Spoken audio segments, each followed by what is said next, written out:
Oiê, eu sou a Giza e esse é o Dando Voz aos Meus Pensamentos. Um lugar onde a alma fala e talvez você se escute também.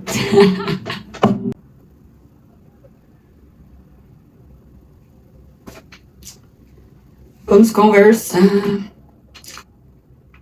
E aí, meu povo, minha pova, o que vamos falar hoje? Eu não sei, acabei de fazer uma coisa, tô lendo, duro que eu não tenho nenhum livro aqui. Tempos modernos, que deixaram tudo muito minimalista e chato. Que agora a gente não tem um livro, a gente tem 500 livros dentro de uma mini tecnologia que se chama Kindle. Tô lendo o livro O Poder da Escuta, da Julia Cameron, né? A mesma autora do Caminho do Artista. E um dos primeiros exercícios que ela dá, né, pra quem já leu O Caminho do Artista, sabe que é um livro com muitos exercícios, muitas práticas, enfim, pra vida, pro autoconhecimento e principalmente para exercitar a nossa criatividade. Porque todos nós somos criativos, não é uma coisa apenas dos especiais, dos artistas. Não, todos nós somos artistas, todos nós somos criativos. Independente se a gente usa a nossa criatividade como um ofício, né, como um trabalho, ou não. Mas todos os trabalhos demandam de certa criatividade, né? E um dos exercícios é caminhar. Caminhar, simplesmente caminhar, sair por aí. Sem rumo, assim, sem um destino. Só caminhar e prestar atenção, né, nas coisas. Porque a gente acha que a gente tá sempre... Se você parar pra pensar, o que a gente mais faz na vida não é nem conversar, não é escrever, mas é ouvir. É a arte da escuta, né? O poder de ouvir, de escutar. E achei interessante esse processo de caminhar. Eu acho que eu nem sei, gente, quantos quilômetros eu andei, mas sei que eu andei bastante.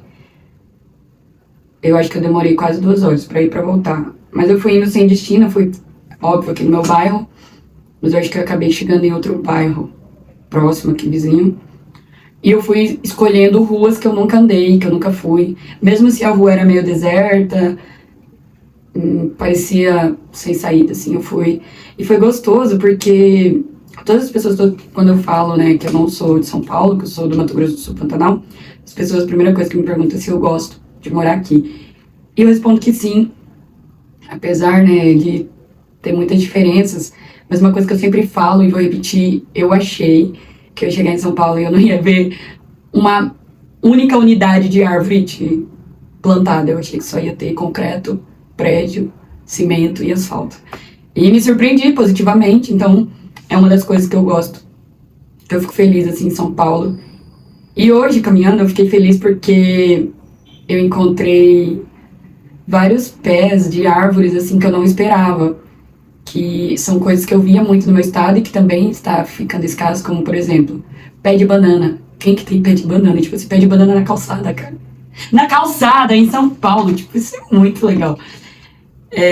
Não estavam produzindo ainda, eram pequenas. Pé de mamão também eu vi um. E vi vários pés de boldo. Eu fiquei encantada, assim, porque a última vez que eu fui para Mato Grosso do Sul, eu lembro que eu tenho plantado aqui em casa um potinho com boldo que meu tio Fubá me deu. Uns brotinhos lá de pé de boldo, que eu falei, tio, não tem boldo lá, cara. Eu tenho que ficar comprando folha seca nesses empórios e tal, porque não tem boldo. Aí a gente passa mal e não tem boldo, tem que ficar tomando remédio. Sendo que boldo resolve, né? E daí eu achei vários pés de boldo assim na frente das casas. Tipo como se fossem... As pessoas plantam na frente das casas ou em vasos gigantes, igual se planta espada de São Jorge. Eu achei isso muito, muito legal. E uma coisa que eu percebi, assim, e que eu comecei a reparar, eu já tenho reparado há um tempo, mas eu não tenho estudo científico nem nada, mas eu espero que alguém esteja estudando, alguém esteja fazendo algum mestrado, doutorado, pós-doc, voltado para isso, né, para esse cenário, Eu reparei que lugares mais sujos, com mais pobreza, assim, por se dizer mesmo, um ambiente que você vê que é mais pobre, que são de casas humildes ou de casas uma em cima da outra, meio estilo favela mesmo, tem poucas árvores. E já os lugares mais limpos e aparentemente mais nobres possuem mais árvores, possuem mais plantas, possuem aqueles muros vivos, né, que tem aquelas trepadeiras que sobem, enfim, nos muros. E daí eu fico me questionando se o sistema, né, os grandes, os poderosos, sabem a importância da natureza, a importância da gente estar em contato com a natureza, a importância de ter árvores, né, não só para manutenção do clima, porque lugares com mais árvores, com mais verde, mais arborização mesmo, é um lugar mais fresco, tem uma temperatura um pouco menor, comparado a lugares que não tem árvore nenhuma. Eu fico me perguntando, até que ponto isso é um jogo de... Entra nesse jogo da manipulação e do controle das grandes massas, assim. Até que ponto tá ligado essas questões de diminuir ali naquele ambiente a natureza, o lado ecológico, e só pensar em produzir, construir prédios, e não pensar nesse lado. Por exemplo, aqui em São Paulo, para quem já foi no Morumbi é um bairro nobre. Não tem um metrô perto, só tem ônibus, eles dificultam a ida, né, até esses lugares. É um dos ambientes assim, que eu, para gravações, né, como eu sou atriz, às vezes tem muita publicidade, até mesmo série, filme, que tem cenas em ambientes mais gourmets, burgueses, que tem que passar esse retrato, né, de riqueza, de nobreza, são gravados lá, e é um bairro muito arborizado, é um bairro muito bonito, assim, de se ver, e limpo. Aí você começa a ir pro centro e daí já começa a diminuir as árvores, já começa a ficar um ambiente mais sujo, mais hostil. Aí você vai pro lado do Higienópolis, já é mais limpo, mais clean, mais bem arborizado também. Eu percebo muito essa diferença aqui em São Paulo. E eu fico me questionando, né, até que ponto é um mecanismo de controle, até que ponto isso também está ligado a isso. Até que ponto isso nos afeta enquanto seres humanos, pra gente não se revoltar, não se rebelar contra o sistema e tudo mais. Porque eu acho que tudo está interligado e tudo contribui de alguma forma, tanto para as coisas boas quanto para as coisas ruins. E eu achei importante trazer isso para vocês, esse questionamento, para vocês começarem a reparar os lugares que vocês frequentam, trajeto para o trabalho, enfim, para as escolas, para as universidades, independente do estado que você mora, ou da cidade, ou do país. Se isso é uma característica que é generalizada, ou isso só acontece em São Paulo? Mas se eu for parar para pensar, é porque assim, eu morei 8, 9 anos na capital do meu estado, que é Campo Grande. Campo Grande é considerada a capital do IP, né? Aquela árvore linda que tem várias coisas, amarelo, roxo, branco. E eu vejo assim, a cidade como um todo é muito arborizada. Eu gostava muito gosto muito de Campo Grande por conta disso. Pensando no meu lado ambiental, né? Já que sou formada em engenharia ambiental, antes de ser atriz, eu fui engenheira, eu ficava muito contente, assim. Acho a drenagem urbana boa, comparada a São Paulo, muito boa. Óbvio que em termos de tamanho, né, de cidade, de população, de território, tem uma diferença, né, isso contribui também. Mas eu acho que foi bem planejado, assim, na medida do possível. Mas pensando em bairros nobres, lá em Campo Grande, por exemplo, temos o Chácara Cachoeira. é um bairro nobre e é bem arborizado. Tem o Carandabosque, é um bairro nobre e é bem arborizado. Aí vamos pensar em lugares mais distantes. Ali no centro, tirando a avenida principal, né, Afonso Pena, que é bem arborizada, temos poucas árvores, sim, não comparado aos bairros que eu citei. Então, sim, pode ser talvez um mecanismo do sistema de controlar, enfim, de afetar a nossa percepção de mundo. No Pantanal é muito calor, gente. É de bater 40, 42, 45 graus, assim, de sensação térmica. Pode ser, pode ser. Não tô trazendo uma verdade absoluta, só tô trazendo um questionamento. Eu acho que é importante a gente debater, conversar sobre isso.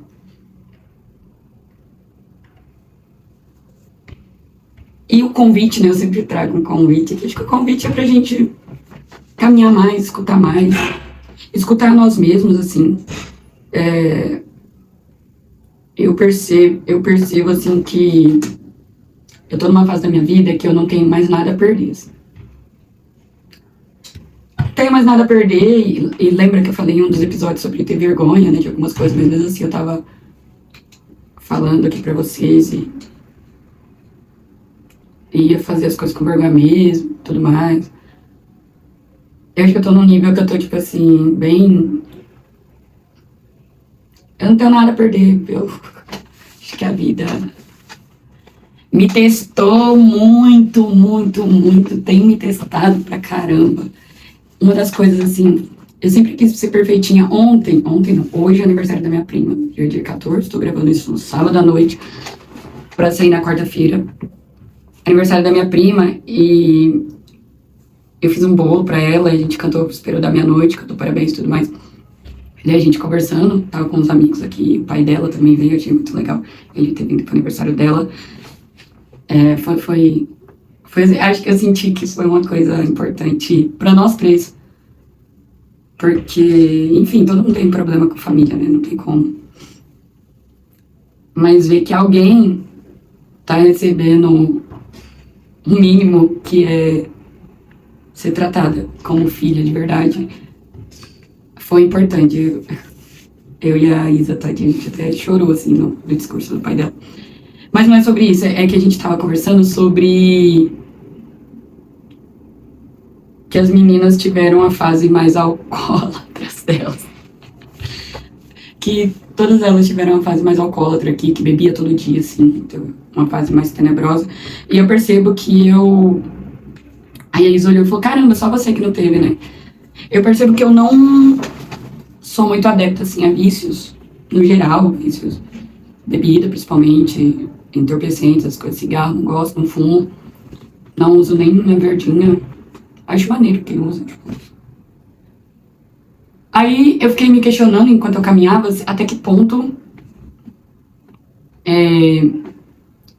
eu nunca me dei a chance de me viciar em alguma coisa. Até que ponto isso é uma coisa de controle e de desejo de ser perfeita. Não tô falando que, agora que eu não tenho mais nada a perder, eu vou sair por aí fazendo um monte de coisa e colocando a integridade física do meu corpo em risco. Não.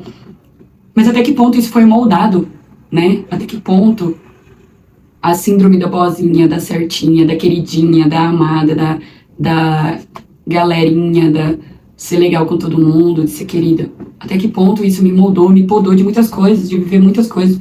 Eu sinto que eu sou muito mais livre aqui em São Paulo do que eu fui em toda a minha vida lá no Mato Grosso do Sul.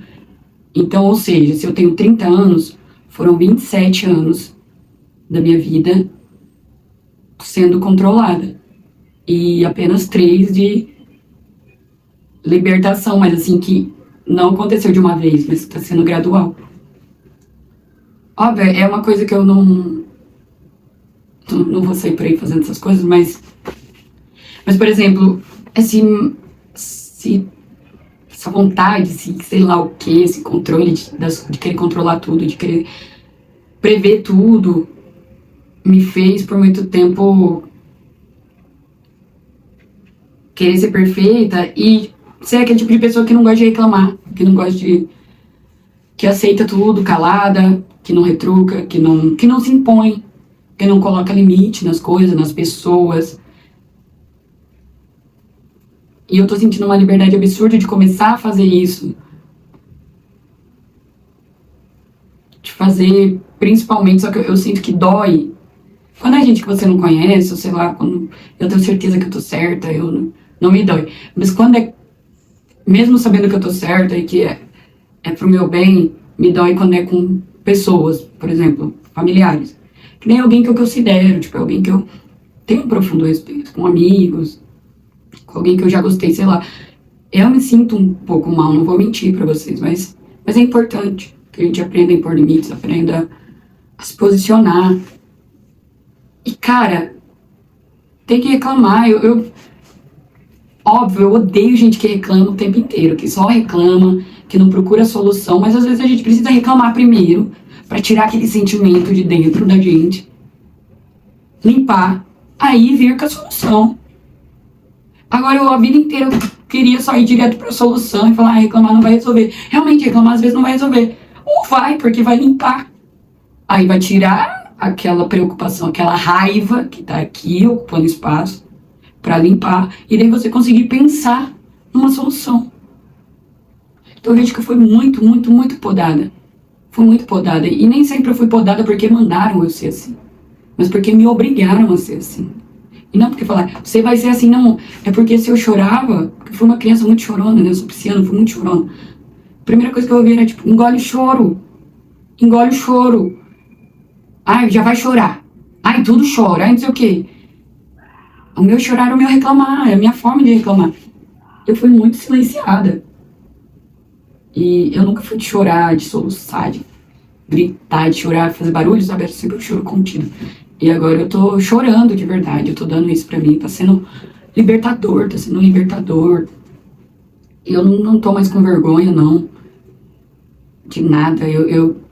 Sabe, eu não tenho mais nada a perder, gente. A gente só tem essa vida. Pelo menos como Giza, eu só tenho essa vida aqui. Se vai vir outro, se não vai vir, eu já não sei. É tanta coisa, tantas coisas que se misturam.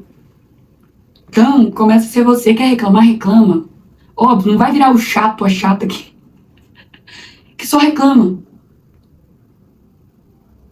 E que fica preso naquela reclamação. Acho que esse é o ponto. Acho que tudo que é demais que é o problema. Se reclamar, ai, que ódio! Fizeram de trouxa. Reclama, velho. Aí depois tá, ok, me fizeram de trouxa, então, ótimo, aprendi com isso. Então, isso eu não vou deixar mais fazer comigo. Fizeram uma vez, agora ninguém mais faz. Eu vou ter que colocar o pin, porque eu falei palavrão. Mas é isso. O convite é se ouvir mais, tentar se libertar ao máximo de tudo, reparar as coisas à nossa volta e ver até que ponto a gente está sendo controlado. E óbvio, não tem como sair daqui,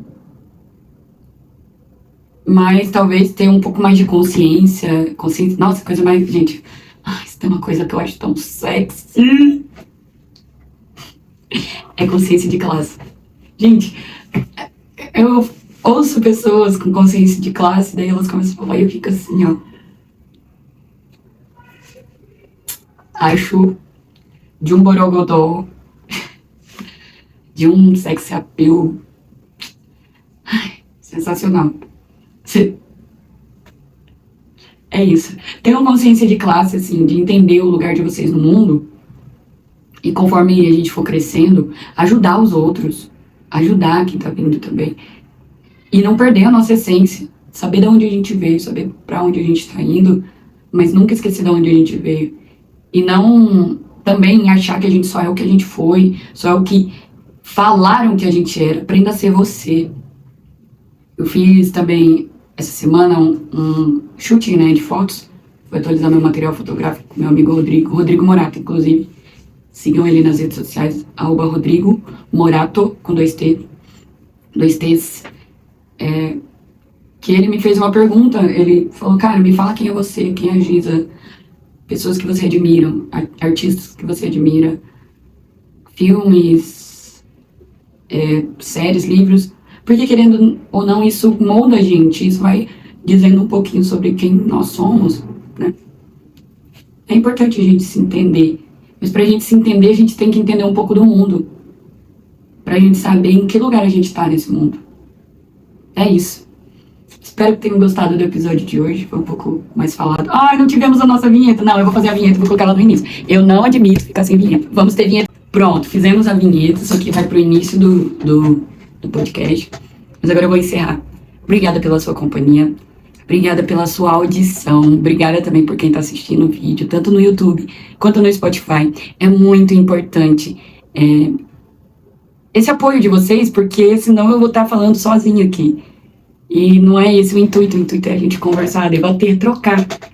Conversa, fala e escuta. São trocas, são energias. Então eu espero que você tenha gostado da minha energia, do que eu trouxe aqui pra vocês. Se você acha que tem alguém também que vai se interessar por isso, que vai gostar do dando voz aos meus pensamentos, que pode curtir, enfim, compartilha com essa pessoa.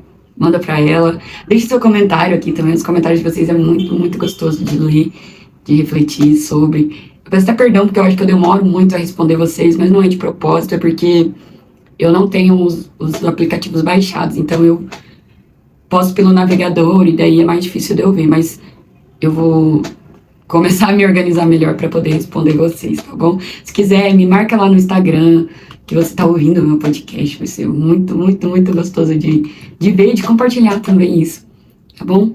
Um beijo no seu coração e nunca se esqueça, abrace o teu jardim e floresça. Beijinhos!